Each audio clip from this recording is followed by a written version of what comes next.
selamat datang di video tugas PJBL Akuntansi Sektor Publik, Prodi D3 Akuntansi, Fakultas Ekonomi Universitas Tidar. Pada kesempatan kali ini, kami akan mengajak teman-teman untuk mempelajari secara mendalam mengenai salah satu organisasi sektor publik di Kota Magelang ini. Salah satunya yaitu RSUD Budi Rahayu. Video ini akan mengupas tentang identitas, sejarah, tata kelola, hingga bagaimana audit keuangan dilakukan di RSUD Budi Rahayu. Sebelum kita masuk ke pembahasan, kenalan dulu yuk dengan anggota kelompok kami.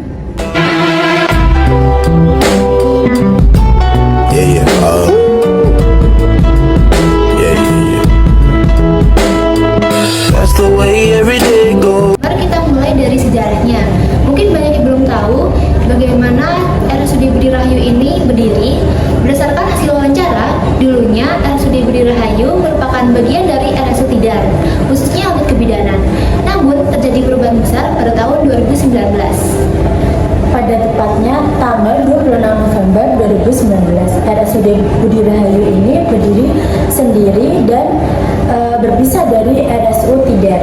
Perubahan status ini menjadikan RSUD Budi Rahayu sebagai Badan Layanan Umum Daerah atau BLUD. Dengan unit organisasi bersifat khusus, ini adalah tonggak awal memiliki fleksibilitas dalam pengolahan keuangan. Untuk legalisasinya, RSUD Budi Rahayu ini beroperasi berdasarkan izin operasional yang diperbarui setiap 5 tahun sekali, serta harus memenuhi standar bangunan dan pelayanan agar bisa bekerja sama dengan BPJS. Visi dan misi rumah sakit ini berfokus pada pelayanan kesehatan paripurna dengan layanan dasar meliputi poli, IGD, rawat inap, SMIJU, lab, farmasi, dan radiologi yang kini dikelola secara mandiri. Selanjutnya, bagaimana dengan tata kelolanya? RSUD Budi Rahayu ini diklasifikasikan sebagai rumah sakit tipe D. Struktur organisasinya dipimpin langsung oleh seorang direktur. Di bawah direktur terdapat pejabat struktural yang membantu operasional, yaitu bagian tata usaha, seksi pelayanan medis dan keperawatan, serta seksi penunjang medis dan non-medis. Struktur ini dibentuk agar pelayanannya dapat berjalan dengan efektif. Untuk pengawasan internal, RSUD Budi Rahayu ini memiliki SPI atau Satuan Pengawas Internal yang bertindak sebagai Dewan Pengawas. SPI ini sempat berhenti, namun pada pertengahan tahun mulai aktif kembali untuk melakukan pemeriksaan data internal. Sedangkan regulasi operasionalnya, karena sudah berpisah dari RSU Tidar, maka RSUD Budi Rahayu ini tidak lagi bergantung pada regulasi RSU Tidar, melainkan mengikuti standar dari Kementerian Kesehatan dan pemerintah pusat. Kita memasuki segmen yang paling krusial bagi anak akuntansi, yaitu keuangan.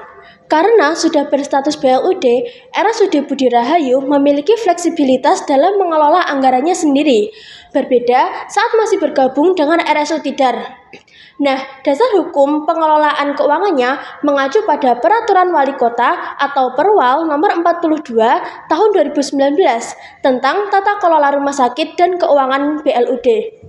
Dalam penyusunan laporan keuangan dan anggarannya, RSUD Budi Rahayu mengikuti pedoman sistem dan prosedur atau SISDUR yang diterbitkan setiap tahun oleh Pemkot. Nah, lalu bagaimana alur penyusunan anggarannya atau RBA? Kita memasuki alur penyusunan anggaran atau RBA. Penyusunan rencana bisnis dan anggaran atau RBA dilakukan setahun sekali, dimulai dari pertengahan tahun untuk tahun berikutnya. Tantangan utamanya adalah keterbatasan SDM, di mana belum adanya sarjana akuntansi murni dalam tim penyusunan anggaran, sehingga tim memanfaatkan sumber daya yang ada. Selanjutnya, ada alur penyusunan RBA. Pertama, usulan setiap unit atau instalasi.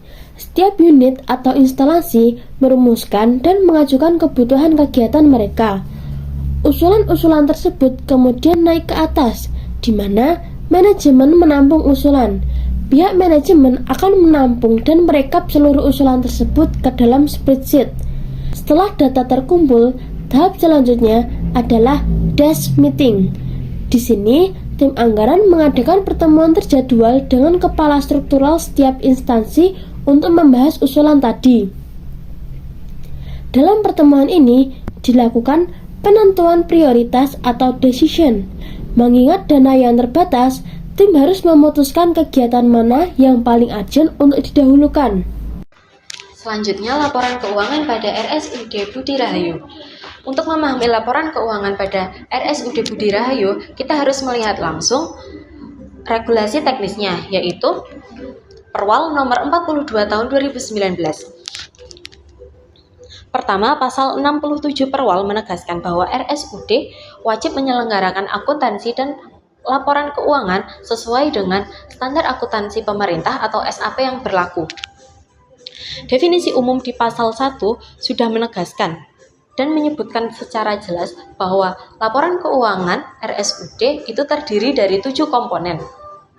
Dan kewajiban teknis RSUD untuk menyajikan laporan keuangan tersebut sudah dikuatkan dan juga diuraikan pada pasal 70 Perwal. Selanjutnya, alur laporan keuangan RSUD. Alur laporan keuangan RSUD itu terdiri dari 3 tahap.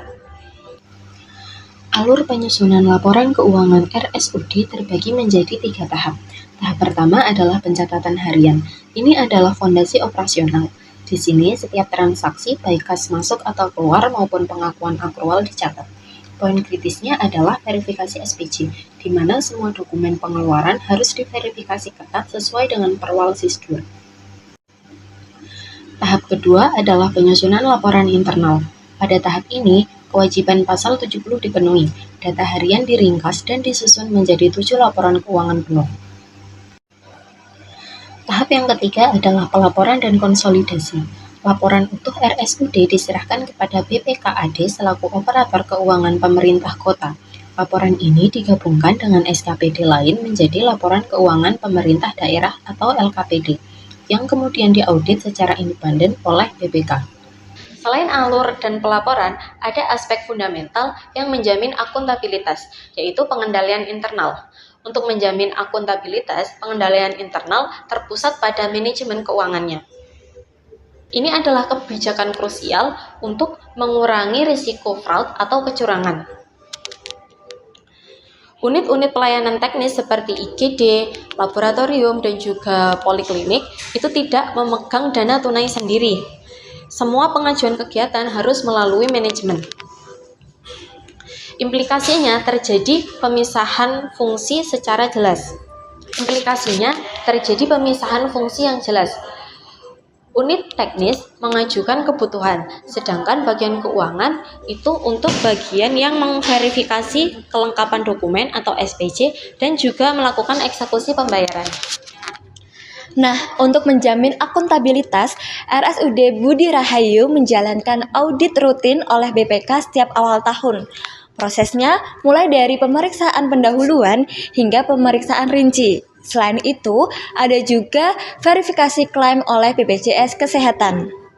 Hasilnya, sejauh ini mereka konsisten menghasilkan opini wajar tanpa pengecualian atau WTP, serta status clean tanpa temuan signifikan.